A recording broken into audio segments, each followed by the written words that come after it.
Bonjour tout le monde, bienvenue à ce nouveau podcast. Aujourd'hui, on rencontre nul autre que Monsieur Sébastien Pilote. Bonne écoute tout le monde. Bonjour Monsieur Pilote, comment allez-vous? Ça va très bien, merci. Alors, si je vous invite bien entendu c'est pour parler de votre nouveau long métrage qui s'agit aussi de la quatrième adaptation du grand roman de Louis Hémon, Maria Chapdelaine, qui est Oui, aussi ton quatrième long métrage, si je ne me trompe pas.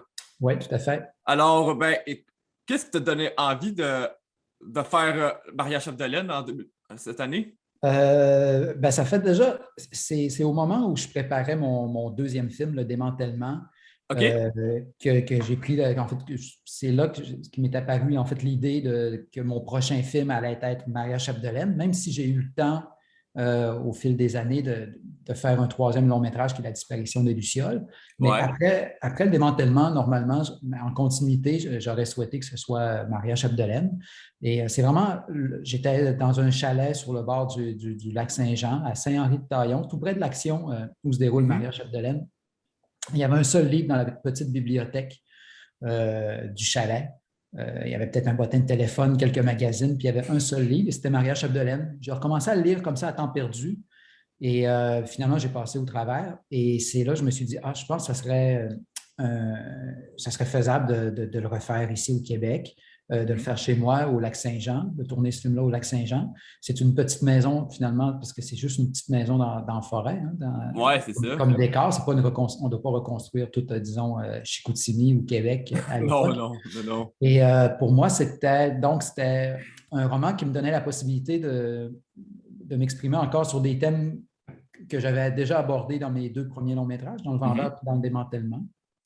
J'avais un peu l'impression que le personnage dans Le Démantèlement, le personnage de Gabi, joué par Gabriel Arcan, est une sorte de Maria Chapdelaine, si on veut. Oh, ouais, Parce qu'il y ah, a, ouais. oui, parce qu'il y a je dirais qu'il y a un sentiment de la famille très développé, il y a le sens du Mhm. devoir, il a accepté l'héritage que lui avait donné son père, et il est confronté à deux filles qui, elles, sont un peu l'envers de la médaille, en fait, le contraire de Maria Chapdelaine. Exactement.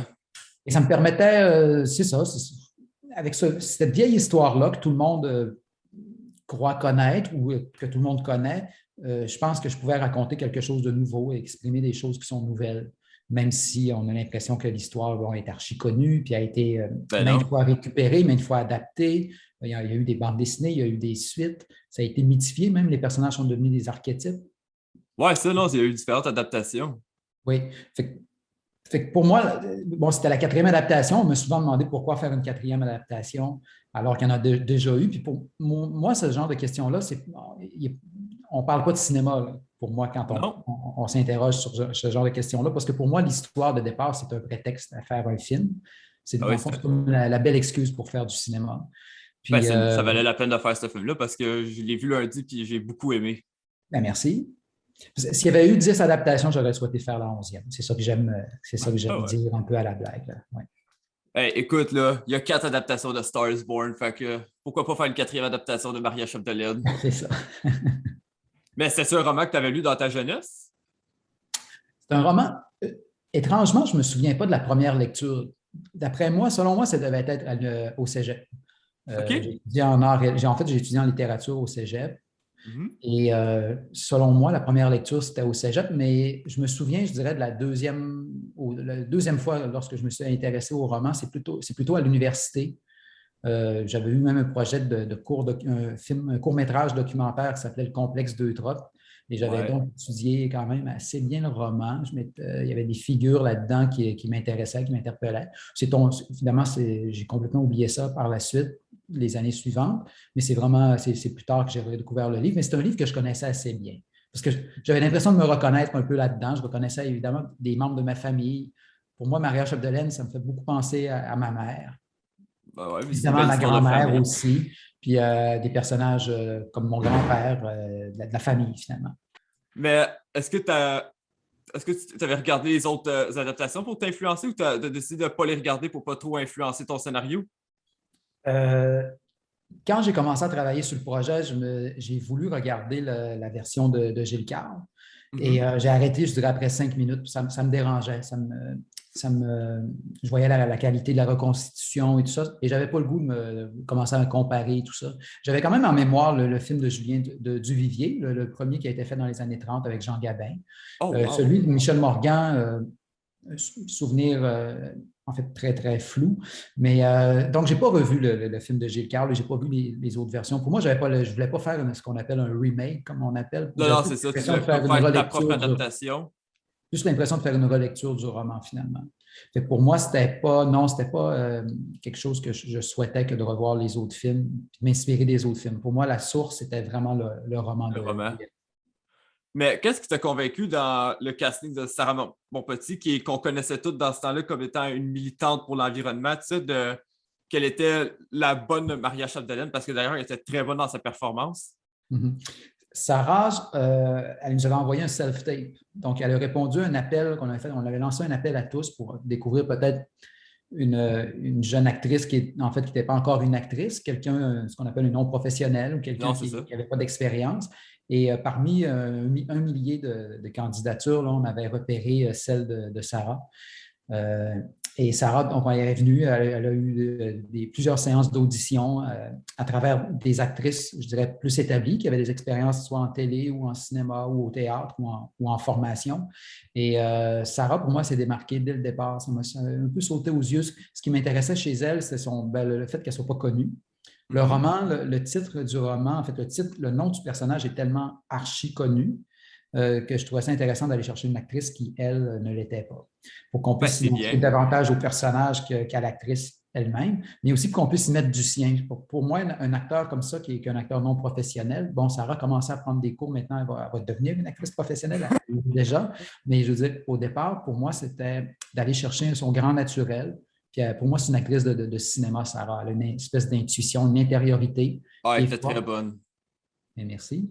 On va lui transmettre. Ouais, c'est ça. Mais savais-tu c'était qui avant de l'avoir à l'audition? Parce que tu sais, on savait qu'elle était militante, tout ça, mais savais-tu ça ou tu savais vraiment pas c'était qui? Quand on a vu, je pense, les premiers self-tapes, lorsqu'on nous a envoyé une vidéo d'elle, je ne pense pas qu'elle militait encore. En tout cas, elle n'était pas connue. Pour avoir milité à ce moment-là. C'est juste un petit peu avant. Et ensuite, oui, on a vu qu'elle était militante pour l'environnement et tout ça. Et je trouvais ça intéressant. Ça me montrait qu'elle avait une personnalité intéressante et qu'elle avait des choses à dire. Le film parle d'environnement quelque part. Oui, mais ça en parle évidemment l'environnement ou je dirais la nature ou la forêt. Dans Maria Chapdelaine, c'est vraiment une forêt symbolique, ce n'est pas une forêt écologique. Oui, d'ailleurs, est-ce que tu qualifierais la forêt comme étant un personnage central à l'histoire? Je pense que le personnage central, c'est Maria. Ouais, par extension aussi la mère, qui est un peu son alter ego, et aussi la maison, si on veut le symbole pour moi de la mère. C'est vraiment la maison, ce qui unit, ou le poêle qui est à l'intérieur de la maison qu'on ne doit pas laisser mourir, qui tient la famille au chaud, qui permet aux gens d'être rassemblés autour d'un même lieu. Fait que tout le centre de gravité, je dirais, du film, c'est la maison. Et ce qui empêche les gens de sortir à l'extérieur, c'est vraiment la forêt, c'est la lisière sombre de la forêt. Je dirais que c'est le méchant. La forêt, la nature, c'est le méchant dans le film. La forêt qu'il faut la battre, il faut la coucher. C'est une forêt debout qu'on doit coucher. C'est vraiment pour moi, c'est ça. Je vois la forêt comme le diable, en fait. Celui qui sépare les amoureux les uns des autres. Ouais. Ça m'épate, ça m'épate que tu dis ça, parce que moi, je voyais vraiment la forêt comme étant... c'est sûr que Maria, c'est le personnage principal, mais je voyais vraiment la forêt comme étant un personnage central à l'histoire, mais là, ça me surprend d'apprendre que c'est comme l'ennemi, finalement. C'est une forêt symbolique, parce que comme je te disais, la forêt sépare les amoureux, mais sépare aussi la famille Chapdelaine de la communauté, des belles paroisses. Et c'est la forêt qu'il faut mettre à terre, finalement, pour... avec Martin Dubreuil, quand Martin Dubreuil essaie de déraciner justement l'arbre, c'est là que ça me fait réaliser qu'on peut dire quasiment que c'est un combat. Fin. Ouais. Ça me surprend. Et la forêt aussi me permet de montrer les sentiments de Maria d'une manière symbolique, avec les couleurs, avec que ce soit chaud, que ce soit froid, que ce soit gelé, que ce soit dégelé, que ce soit l'été ou l'hiver. Ça nous permet de montrer les sentiments, l'intériorité de Maria Chapdelaine, finalement. Oui, d'ailleurs, vous avez tourné aussi dans des grosses conditions hivernales. Comment tu as trouvé cette expérience-là? C'est plaisant. En même temps, c'est très difficile. Ben Mais oui. ce sont des beaux défis. Pour moi, c'est tourner en hiver, tourner avec, bon, quand il y a des tempêtes ou quand on n'a pas assez de neige, aller chercher de la neige ailleurs, de l'amener au bon endroit. Tout ça, ben, ça fait partie des défis là, lorsqu'on fait du cinéma. Ben oui. Évidemment, on souhaite toujours avoir la tempête au bon moment, ça n'arrive jamais. Il faut vraiment s'adapter. C'est vraiment c'est comme du tournage de brousse, dans le fond. C'est Ben ouais, vraiment c'est comme ça. du pilotage de brousse pour un petit avion. On n'a pas de piste d'atterrissage toujours, mais il faut s'en trouver une, puis savoir où atterrir, puis dans les meilleures conditions possibles. On n'a pas les moyens pour tout reconstituer, puis Ben il non. faut vraiment savoir profiter des chances qu'on a ou des malchances. Ouais, mais d'ailleurs, vous avez eu une malchance. Il a fallu que vous arrêtez le tournage à cause de la pandémie, tout ça. Est-ce que ça l'a beaucoup affecté le film? Il a fallu que tu fasses des changements de scénario ou le scénario est resté pareil? Un petit peu. Il y a quelques scènes comme à l'été, dans le bloc d'été, parce que là, on était en pleine pandémie et il y avait des règles à suivre, des protocoles au niveau de la sécurité et de la santé. Euh, il y a quelques scènes qui devaient être tournées à l'intérieur de la maison qu'on a mis à l'extérieur, mais OK. très peu. Puis, euh, ce qui est étrange, c'est que mes personnages, la mise en scène n'a pas changé, en séparant, en éloignant les acteurs, par exemple, tout ça, parce que je faisais les mêmes choses déjà avant la pandémie. J'avais comme un réflexe j'aime beaucoup la mise en scène lorsque les personnages sont loin les uns des autres, n'ont pas toujours il y a pas Ouais. les rapprochements des corps. Et ça, c'était déjà présent avant la pandémie. Fait que je n'ai pas eu besoin à faire des grandes manipulations au niveau du scénario pour changer beaucoup de choses. Des petites, là, évidemment, on aurait souhaité pas avoir ça, mais Ben non. aujourd'hui, je pense que le film est meilleur Ben ouais. grâce à la pandémie. Je pense que ça nous a aidés à prendre des bonnes décisions. Non, j'ai beaucoup adoré. D'ailleurs, j'avais hâte de parler de ta cinématographie parce qu'elle était incroyable. C'est comment t'es venu avec cette cinématographie-là? Parce qu'on peut dire que 75% des plans, la caméra est toujours en mouvement. Pour moi, oui, c'était important. C'est un film de grands espaces. On voulait tourner en 6K. On a tourné avec une caméra c'est la Venice de Sony. C'est une nouvelle caméra qui a des OK. gros capteurs, ce on appelle le large format. C'est un peu comme Ouais, parce que euh, c'était en 4:3 le film, si je ne me trompe pas, ou c'était à moins que ce soit l'écran de mon cinéma, là, mais non, si tu le vois en 4:3, le cinéma l'a projeté de mauvaise manière. OK. C'est en 1,85. Ça ressemble à du OK. 16:9, dans le fond, pour la télé, là. C'est le format 1,85, là, ce qu'on appelle le Le format, format le, flat. le vieux format, dans le fond. C'est un format qui est plus ancien que le format 2,35, là, peut-être qui est Ouais, plus c'est à la ça. mode, mais c'est un format qui est plus exactement le même format qu'on en ce Ouais, moment c'est ça. sur YouTube. Donc, c'est un format qui a plus de hauteur que le format scope. Et ça, c'était important pour moi d'avoir cette hauteur-là parce qu'on avait des arbres qui mesuraient 100 pieds de haut. Fait que si je ne voulais pas toujours couper la tête des arbres, j'avais besoin de cette hauteur-là. Euh, on dit tout le temps que les paysages, bon, on a besoin de la largeur de l'écran, mais Mhm. on n'a pas juste besoin de la largeur, on a aussi besoin de la hauteur. Puis il y a beaucoup de films, il y a beaucoup de westerns classiques Ouais. américains qui ont été tournés dans un format qui se rapproche du 1,85 ou dans le 1,85. Quand on Ben parle oui. de vision ou des formats comme ceux-là. Pour moi, c'est important d'avoir cette hauteur-là. Puis aussi d'avoir la définition. En tournant en 6K, bon, l'image a beaucoup, beaucoup de définition. On peut se permettre de faire des plans très larges. Ben Euh, ouais. Fait que ça, c'est intéressant.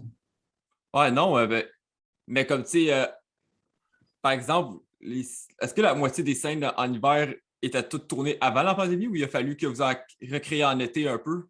En fait, la pandémie est arrivée pendant le tournage d'hiver. OK? On a commencé le film, puis on ne savait pas c'était quoi la COVID et tout ça. Mais Et non.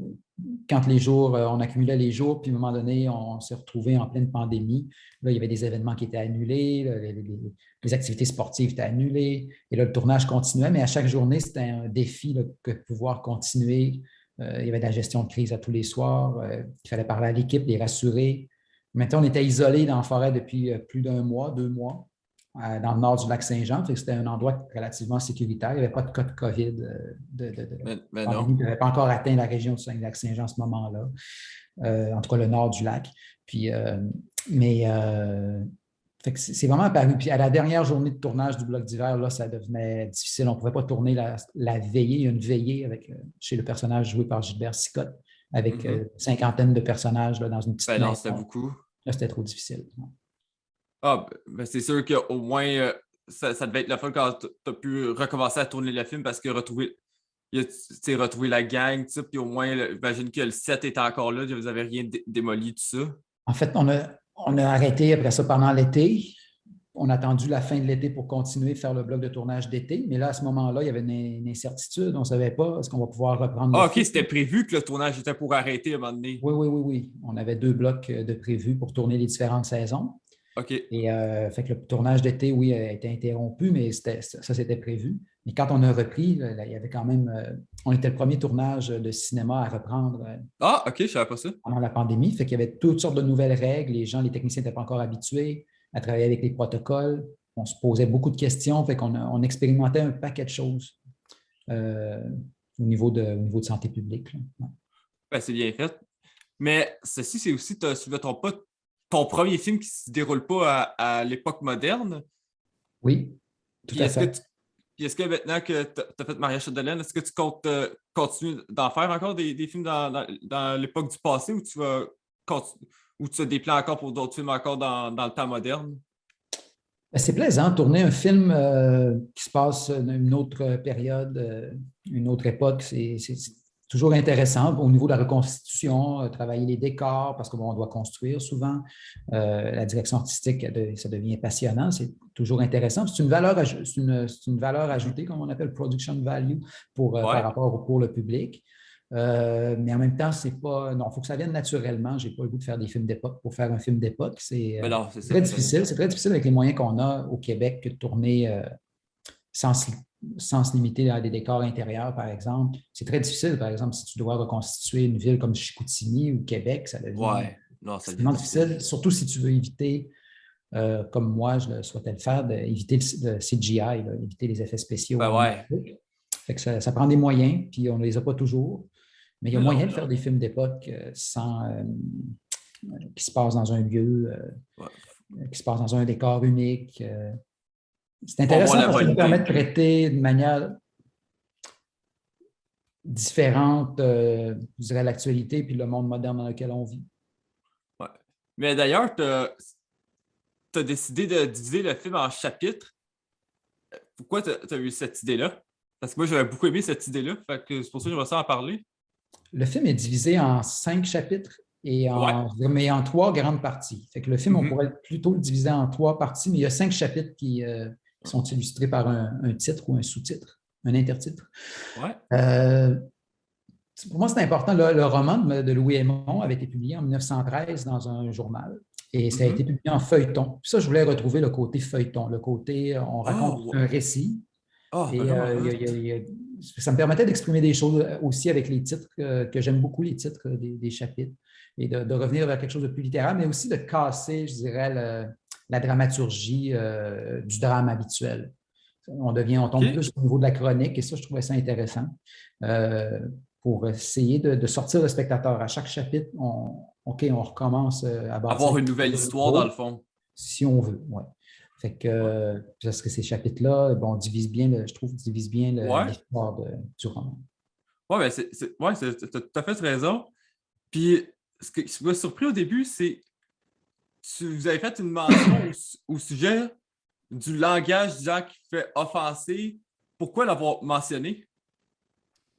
Ah, ça, c'est un truc qui est extérieur au film, OK? complètement, qui a été ajouté ensuite. Là, c'est pour, bon, je pense que c'est dans l'air du temps, mais aussi, c'était peut-être nécessaire parce qu'on utilise un vocabulaire qui n'est plus d'usage aujourd'hui, puis qui n'est pas souhaitable non plus aujourd'hui. Mais j'ai, entre autres, l'utilisation du mot sauvage, surtout, en fait, OK? essentiellement.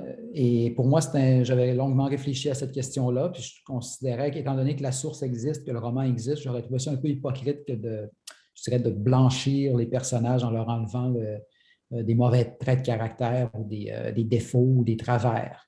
Ces personnages-là, c'est des ancêtres communs qu'on a, les Canadiens français. Mhm. Je les admire pour un paquet de choses, mais je pense qu'ils avaient ils avaient des défauts. Et c'est des personnages qui sont essentiellement bons, mais il y avait des petits travers et je trouvais ça important de les conserver, de montrer cette espèce de racisme ordinaire-là ou des préjugés parfois par Ah rapport oui. aux Autochtones, par rapport aux Inuits. Euh, Ben, Même on est si dans. l'image des Autochtones, entre des Inuits, est présentée de manière très positive dans le film parce que François Paradis les admire. Mhm. Il aurait aimé être comme eux. C'est un peu un mariage raté entre lui et ces gens-là. Je pense que c'est quelqu'un qui était fasciné par les Inuits, par leur manière de travailler, leur manière de voyager, leur manière de faire des affaires. Et c'est un peu le lien entre le eux et le nous. Et donc, l'image est positive, mais il y a ces mots-là qui viennent dans le film et que je ne voulais pas utiliser un anachronisme parce que c'était vraiment le mot qui était utilisé à l'époque. C'est une bonne idée, je trouve. Et j'aurais trouvé ça un peu malhabile ou hypocrite ou maladroit, je dirais, d'utiliser un mot comme les Autochtones ou les Indiens qui étaient utilisés plus en anglais, mais qui est apparu plus dans les années 60 au Québec. Ça me permettait de montrer les préjugés, en fait. Un personnage comme le jeune frère de Maria qui dit est-ce que tu as du trouble avec les sauvages? Ça montrait que ces préjugés-là, leur peur infondée, souvent. Voilà. Non, mais c'est une bonne idée, c'est une bonne idée. Puis, après ça, la notice au début, l'espèce d'avertissement, à un moment donné, on s'est dit c'est peut-être important de le dire. Moi, je ne veux pas que. Je trouverais ça désolant que ces mots-là puissent choquer, qu'on les prenne, comment dire. Ce n'est pas les mots de l'auteur, mais plus les mots des personnages, tu comprends? C'est pas un mot c'est une bonne idée, tout à fait. Mais d'ailleurs, est-ce que ça a été difficile de trouver les bons acteurs pour jouer les trois prétendants ou c'était toujours tes premiers choix, les trois acteurs? Non, j'ai eu des auditions. Okay. Des acteurs que je suis très content avec qui j'ai travaillé avec eux et j'en suis très heureux. Mais on a fait plusieurs auditions.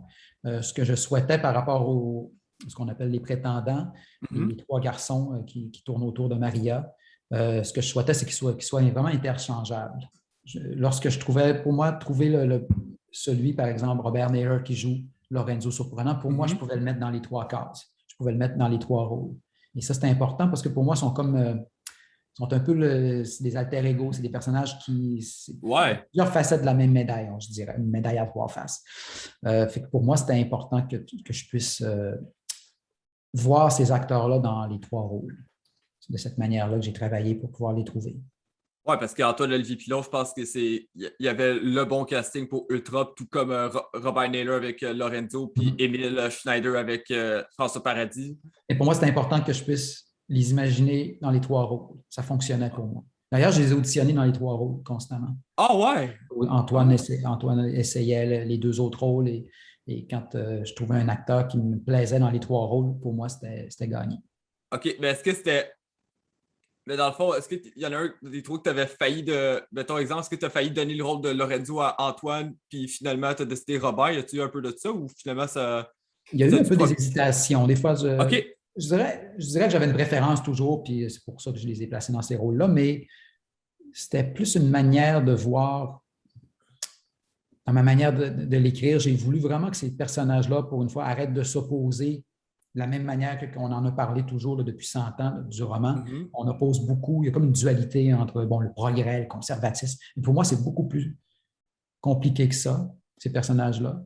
Ils sont plus ambigus, ils sont plus compliqués. Ouais. Et ils ont des ressemblances. En fait François Paradis est je dirais la combinaison des deux autres personnages. C'est ça. Puis François Paradis n'est pas une option pour Maria, ce n'est pas un prétendant. Les prétendants, ce sont les deux personnages qui se manifestent lorsque Paradis disparaît. Un peu comme dans l'Odyssée d'Ulysse. Lorsqu'Ulysse disparaît, son amoureuse Pénélope là, est prise avec les prétendants qui viennent lui demander sa main, finalement.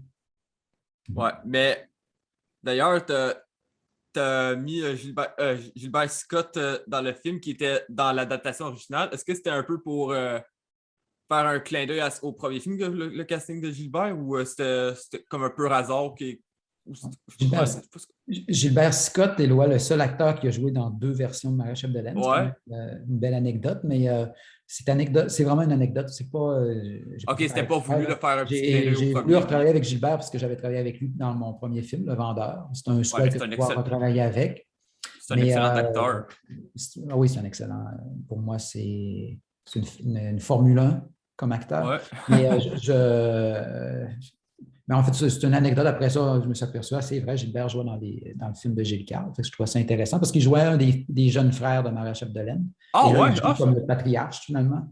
Je trouvais ça assez sympathique.